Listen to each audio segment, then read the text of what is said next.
What a win then by Pakistan. The men in green shining through at a time when it was required ahead of that T20 World Cup. A well-deserved trophy, and it's a whitewash by Pakistan over Australia. What a win of this series, and they've been magnificent in every department whatsoever. Pakistan making 207 for 6. This is the second time that they made 200 in this series. And Saim Ayub amongst the runs once again, scoring a 50. Babar Azam was amongst the runs, which is great for him because there was a lot of talk around his form. Shadab making 46 in just 19. There were two cameos. Khwaja Nafe was given an opportunity and he grabbed it with both hands and scored 21 in just 12 balls. In response, Australia once again lackluster, didn't really have any answers to the spin attack of Pakistan. And Mohammad Nawaz picking up a fifer in his 4 overs. Shaheen Shah picking up 2, Naseem 1 and Abrar 1. Pakistan winning this by a huge margin of 111 runs. Well, this was just a magnificent performance by Pakistan. They've won this series 3-0, and the timing couldn't be better because it is ahead of the T20 World Cup. Australia was always going to be a challenge, although it's not their first string side. However, a win is a win, and congratulations are in order. To talk about this win and generally how Pakistan performed, how Australia performed, I've got with me Bazat Khan. After a long time on pitch side, they seem to have forgotten you, Baz. Yeah, they don't like my I'm a face for radio. The producer is screaming in the air because he begs to differ. But we'll come back to that. I'm sure you have a lot to say because you haven't been on the show in a while. Kat, thank you so much for joining us once again. Baz, first of all, a huge win for Pakistan. Of course, we talk about the fact that Australia was not fielding their strongest side, but the fact that they've gone on to win 3-0, and that too in terms of the timing. Overall, thoughts on the win? Yeah, not often do you say that Pakistan whitewash or clean sweep Australia in a situation where not in one game you thought that no, Pakistan is going to lose. They've always been in front of the game. Batting-wise, they've been brilliant. Bowling-wise, the spinners have so many options now, and it's sort of clicking at the correct moment. And even fielding, I was sort of went under the radar, but I don't remember any mistakes in the field either. So that is huge in terms of where Pakistan are at. And going into the World Cup, I think the core group in terms of the captain and the management now will be very settled. It's not very often that Pakistan go to a World Cup and you think, well, most or 90% of the boxes are ticked. This is a sort of an area that we've never been at. And I think it is the one thing that Pakistan would have wanted would be this script written, that you win a series, you win it very comfortably, and also the fact that your top players now are back in form. Shaheen Shah, Afridi, this game bowled well. Babar has got runs. Salman Ali Agha now at number 3. So everything very smooth. Hopefully this should continue. All of this will remain behind, but this should continue in the World Cup, and that's what now everybody is expecting. Australia don't want this to continue, whatever we saw of them, the little that we saw in this 3-match T20 international series. A lack of intensity as well, Kat. We spoke about, the execution and how they're finding it difficult to face spin. But intensity-wise, were you disappointed on that front? It's always hard to know because the players are always trying, and there's some young players out there. We saw 3 debutants in the first game, so they would have been a little bit nervous playing in these conditions. They've been completely outclassed. The gulf between the two teams was visible in all the games. Even that first game, Australia lost by 22 runs, but they were never really in that game. So I think there'll be concerns around how they approach these conditions in Sri Lanka and India. Potentially the wickets will be a little bit different to what they experienced here in Lahore, but I think the concern is the form. There's a number of players that, aren't in as good as form as they probably need to be, but also the players that have been out injured, they haven't played a lot of cricket. So it's never easy in this form of the game just to rock up to a big tournament like the World Cup and turn it on immediately. I mean, Australia have got a great track record in World Cups, but, in foreign conditions in particular, it will be a challenge. So there's plenty of questions, but maybe it's the kick up the backside they needed leading into the World Cup, because they've been playing a lot of good cricket in all formats for a long time now, whether it's winning the Ashes or beating India and winning World Cups previously. But this is going to be a challenge for them, and hopefully they can reassess and be better for this experience. But they're a long way behind Pakistan at the moment. Well, Pakistan has a lot that they can be feeling good about, and one of the things is Salman Ali Agha's own form and his leadership. I mean, everyone spoke about the fact that, he needs to be scoring runs, he needs to be leading from the front. What did you make of his leadership and overall his contribution with the bat? Look, once a batter is in form or is scoring runs or as a bowler is taking wickets, then that flows through. The confidence and the ability to make decisions flows through in his captaincy. I think this is by far the best place for him to bat. Remember in the PSL when he got runs, it was up the order at number 3. Now, it'll be interesting how teams now in the power play bowl to him. We've seen that in the power play when the spin comes on, he's very dominant. I think teams will now be thinking, if Salman Ali Agha comes in at number 3 and it is the power play, we'll just bowl pace, because the spinners we've seen on a surface which gripped a little, but he's got all the shots. He's got the ability to hit down the ground, the sweep shot, the ability to use the pace. We've seen this in test match cricket, even one-day cricket, but in T20 to do it straight up from the very first ball, I think that holds very good for Pakistan and holds well for his captaincy, because now that he's scoring runs and now that he's sort of cemented his place at number 3, now he can make even better decisions when he's in the field. Yeah, you spoke about his decision-making becoming better because of the fact that he's growing in confidence and scoring all these runs. But just also in terms of how he's rallied his, men together. You talk about leaders taking the team along and making sure that there is cohesion within the setup. It seems, Baz, at least it appears to be, that the team is getting along really well. Look, a new captain takes a little time, a new management takes a little time on what players they want and how they're going to approach every game. So I think they've had a long run now in terms of Pakistan. They've had an extremely long run, Mike Hesson and Salman Ali Agha, and now he's come to terms with what he requires in the players and what sort of tactics he's going to play with during a game. So I think that has sort of now combined, and the management is now pretty relaxed because they know that they're now quite strengthened in the spin bowling department and also in the batting department where they can make runs quickly. Now, I lost my train of thought because somebody was going to run across me right now. He did. I told you I was. You can come back to your point. I told you I was face for radio, and he didn't like me on camera again. But yeah, just those 8-9 months that they've got, they're now in a situation where they can stamp their sort of reading of the game on the 11 players that they play, and they want to play in a particular way. They've just sort of resisted the fact that, okay, these are your set openers. They've gone to their own brand. They want players to be able to express themselves. There's a lot of talk about playing too many all-rounders, but that's the way that they want to play. And now that the results are going their way, I think it is a very good omen going to the World Cup. Absolutely. Kat, you said that a lot of the players are out of form, and that is a concern. So how do you get back into the form is the question, because you don't have a lot of time. There's not a lot of time to turn things around. This is pretty much the squad that you have. But we know one thing about Australia, and I'm sure Baz will agree on this. No matter what their team is, in tournaments, they have the ability to just perform and deliver and somehow sneak through the semi-finals and finals, and then, who knows, go on to win trophies. So we know they can never be written off. No, they can't be written off because, that's part of our DNA as players growing up. It's always about winning trophies, and this group know how to win things. But they're a long way behind at the moment, given the way they've played here. And also some of the players during the BBL, Glenn Maxwell's probably not coming in the greatest of form. They've left Steve Smith out of this squad, and he's been in career best form. And I think when you look at this squad here in particular, there's a lot of experience there coming back in, but there's also a lot of players there that haven't played a lot of cricket recently. Hazelwood's hardly played all summer. Nathan Ellis is coming back from an injury in the BBL. Glenn Maxwell's had a bit of a rest. Tim David hasn't played for a while now, but if he fires, he's a big in because, we've seen him in the last 12 months. He's been dominant in this team and been able to bat higher in the order.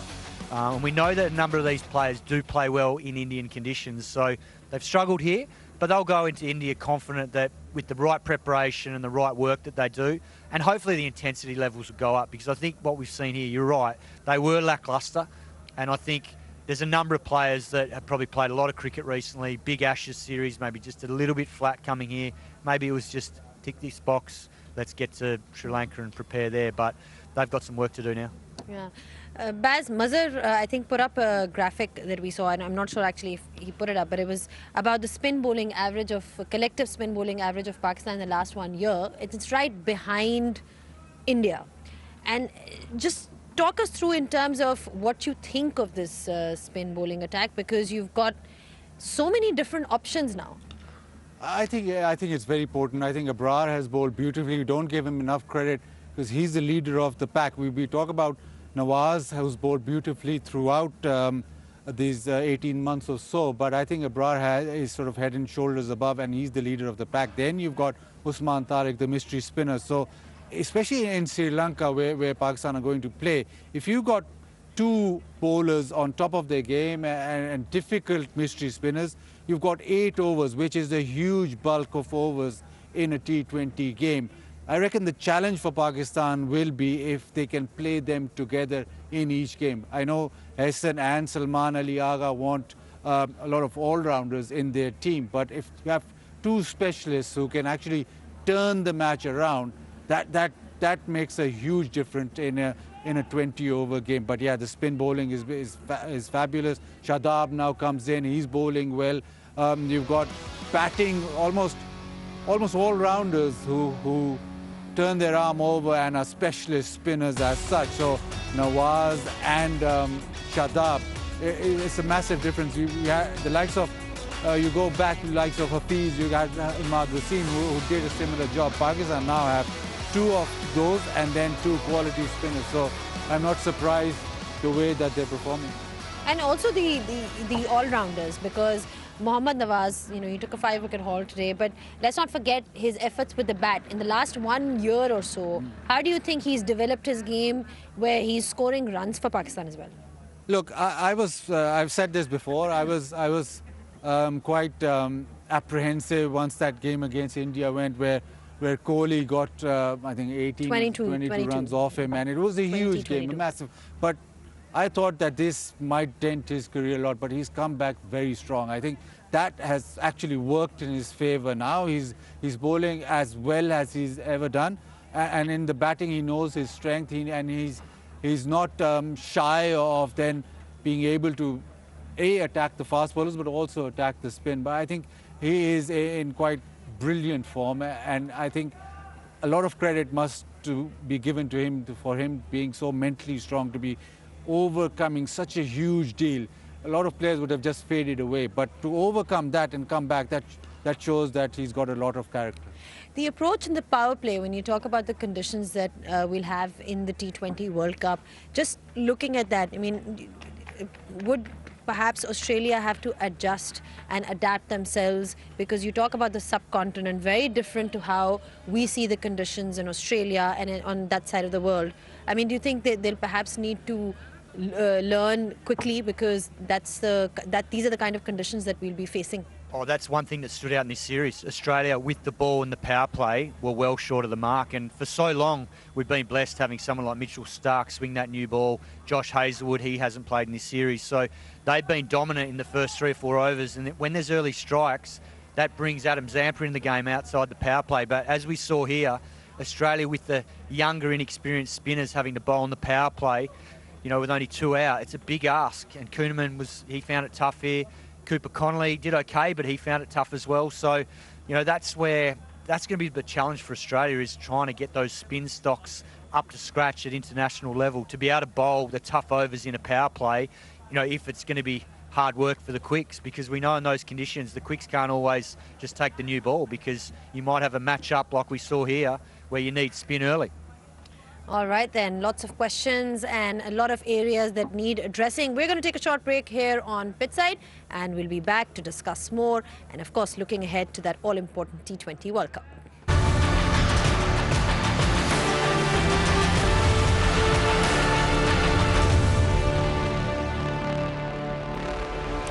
we're back on pitch side discussing Pakistan's fabulous win over Australia and also the preparations with regards to that T20 World Cup. Baz, you said that Pakistan seems to have most of the areas covered. You also spoke about fielding and how it's overall improved in the last 6 months. But is there any area, any batting number or any missing link in the puzzle when you look at that team? There's always room for improvement.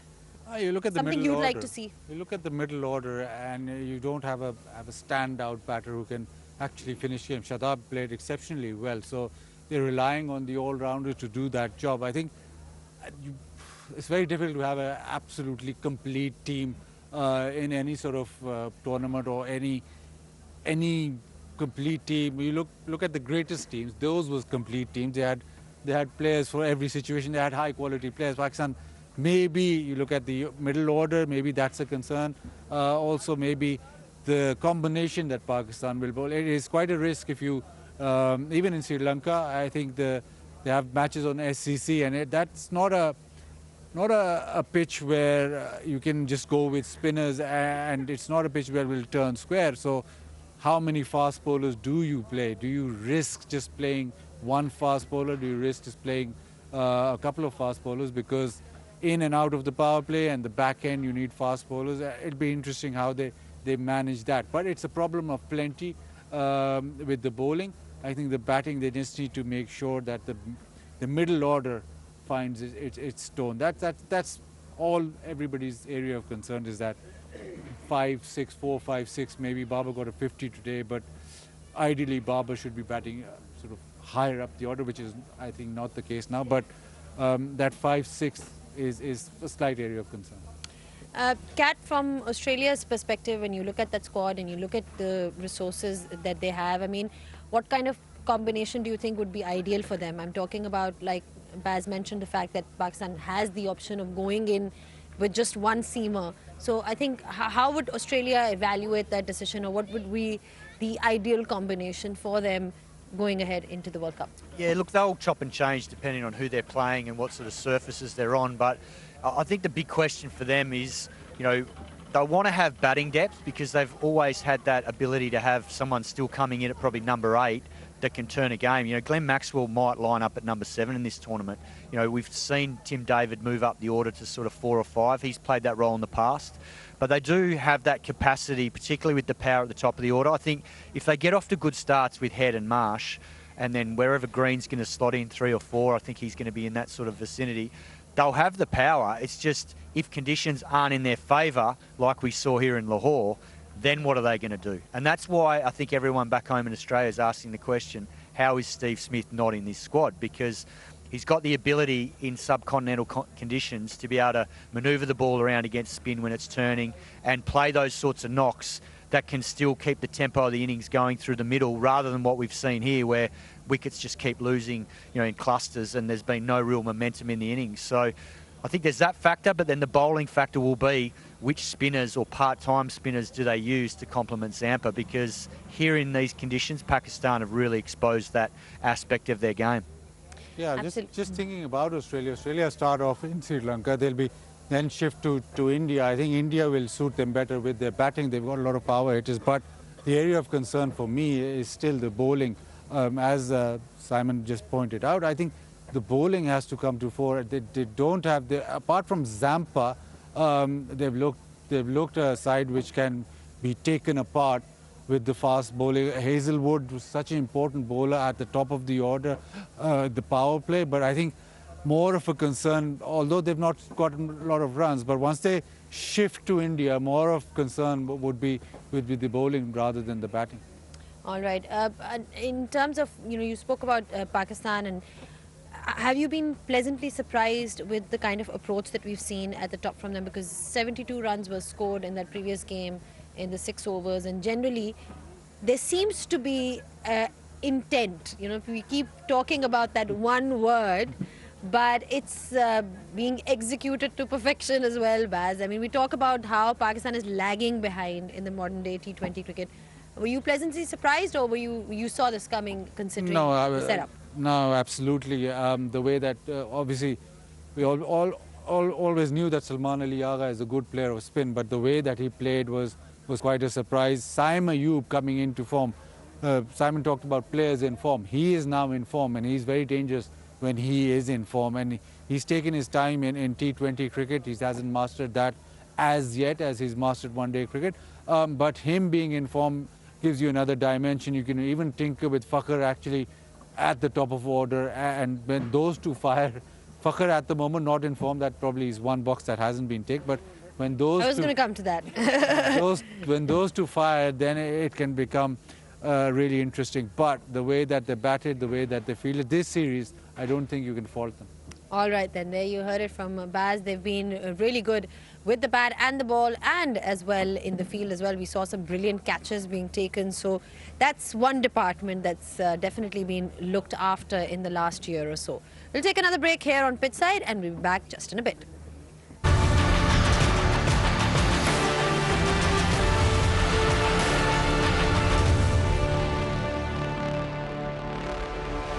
We're back on pitch side, just discussing Pakistan's win over Australia and looking at the preparations that we have ahead of the World Cup. One aspect of Pakistan's batting, Baz, because we've been talking about the missing link or something perhaps that Pakistan needs to work on. Individually, everybody has done well. Fakhar Zaman is somebody who Pakistan has relied on as a clutch player, as someone who's won them lots of games, but he's not been in the best of forms in the last couple of months. Yeah, he's the one player that you look at. You look at Babar and Fakhar, the experienced players, but they've shifted up the order now. They've shifted down the order, but they know the importance of Fakhar Zaman, especially as a left-hander in the mix. I think he should come good. There's not a lot of discussion about Fakhar Zaman in terms of whether he has the ability to perform in big matches. That is an issue. He's not in form so far, but I think that the team and the management are right behind him, so that'll give him some sort of stability in terms of, yes, I won't be sort of sidelined. But yeah, there is that problem. I think even Sabzada Farhan, for him in the series just before the World Cup, he would have liked to score a few runs and go into the World Cup, cementing his place. Now, those two, there's obvious issue, and I don't think that everybody can be in form, but you would like Fakhar to just get a few runs because he is so dynamic. Anyone who's particularly impressed you from the Pakistan camp, Kat? Plenty of them. I've been really impressed. Someone who's been a standout for you? Oh, look, I think the youngster at the top of the order, I think Ayub has been excellent. I think, and not just with the bat, I think he's played an important role being able to allow Salman to free up his mystery spinners through the middle. So by him bowling 2 or 3 overs in the power play, and let's not forget, he got Travis Head out twice in the first 2 games. So I think that was a real positive. And then Shadab's form. I think he's given them the flexibility now to have that 4th spinner or mystery spinner in the lineup, because he can bat at 5 or 6 and play a really aggressive role at the back end of the innings. We saw it today, a magnificent 46 off 19 balls, and he's got some serious power. He's some big 6s today. So, and then young Nafay today, he was good to watch as well. So he's got a bit about him. So plenty of positives there. And then Afridi, let's not forget him, swinging that new ball both ways. He was excellent. Absolutely, he was magnificent with the ball today. But we've got a bit of a surprise for you, all of you that have tuned in and watching us here, because it's time for the T20 World Cup kit unveiling ceremony. And for that, let's head over to Rumiz Raja. We're absolutely ready to introduce the World Cup T20 26 kit. And it's a special moment for all of us, not only for the cricketers, for the administration, but to call on the game as well. So it's perfectly placed, because after downing Australia 3-0, it couldn't have been a better moment to unveil the kit. May I invite the players to please come forward on the red carpet? We've got 3 on the right and 3 on the left. They're wearing the kit as well, or the jersey. And may I now invite Chairman PCB, Mr. Mohsin Naqvi, to please come forward. And Najam Sethi, ex-chairman, is with us as well. So pleasure having you too. The powerhouse of cricket. Right, now a little bit about the concept of the kit. It's called the Vanguard Makhor edition. And it's not just a jersey. It's a mark of valor. Every thread carries the echo of fierce bowling spells. Every stroke breaks the silence with a roar. At the ICC World Cup 2026, Pakistan will rise from the shadows, leading the charge. Introducing the Pakistan official jersey, the Vanguard Markhor edition for the ICC World Cup 2026.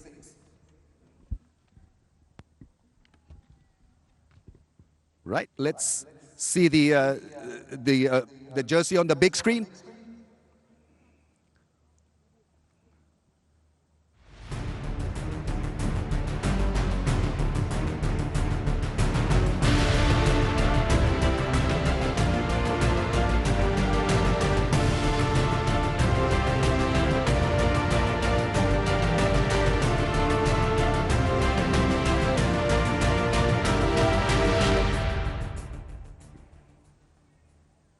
Right, and now the players are wearing that jersey. May I please ask you to unveil the Markhor?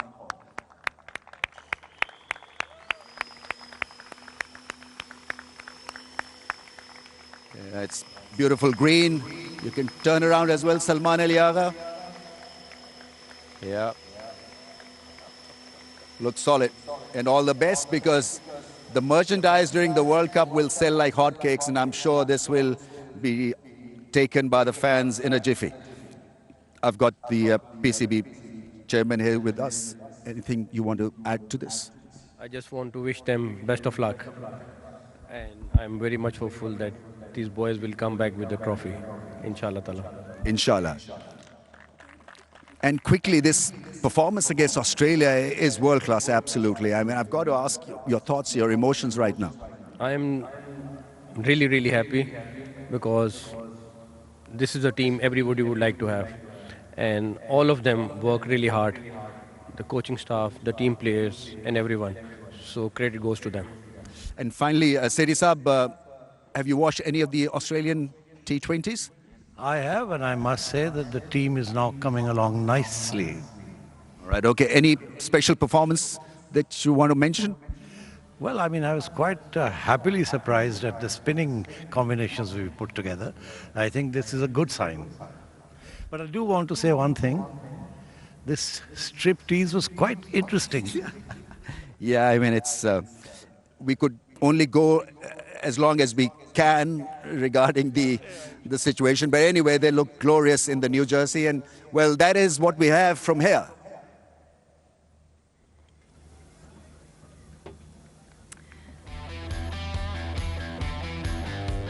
All right, then. What a beautiful kit that we've now got a chance to witness. It's been unveiled in the most interesting fashion whatsoever, and you've got to say that it's very pleasing to the eye. So a huge congratulations. This is what you'll see all the players wearing. Baz, thoughts on the new jersey, new kit? Yeah, it looks solid, and what's happening? Can you please elaborate on why there's so much laughter here on pitchside, Kat? It's better than solid, Baz. Okay. How good is it look? Solid is an understatement. That's what he's trying to say. Yeah, but Seti Saab, he summed it up well. So we don't need to elaborate too much. But yeah, hopefully this is the jersey that'll be etched in the memories of the Pakistan cricket fans, and they probably they've got a huge chance of actually making history. The Markhor reference is interesting. Yeah, the Markhor is our national animal, and is quite fierce in the way that it fights. So, yeah, that's the way that they want to make sure that they play the World Cup too. All right then, gentlemen. Thank you so much for your thoughts. It's been a pleasure to have you here talk about Australia versus Pakistan. Kat, special thanks to you as well. You've been entertaining us with all your insight and providing us with all your expertise, and I believe that you have a flight in a couple of hours, so you definitely need to get going. Baz, you also need to be getting going perhaps to Islamabad, so I'm sure all of us are getting back to business, and we'll be back with the next series whenever that happens. But for now, it's the T20 World Cup that we're all looking forward to. I'm sure you all have been thoroughly entertained in this 3-match T20 International Series. The crowd has been brilliant, so kudos to them for showing up in huge numbers. Gaddafi Stadium never disappoints. Until next time, it's goodbye from all of us.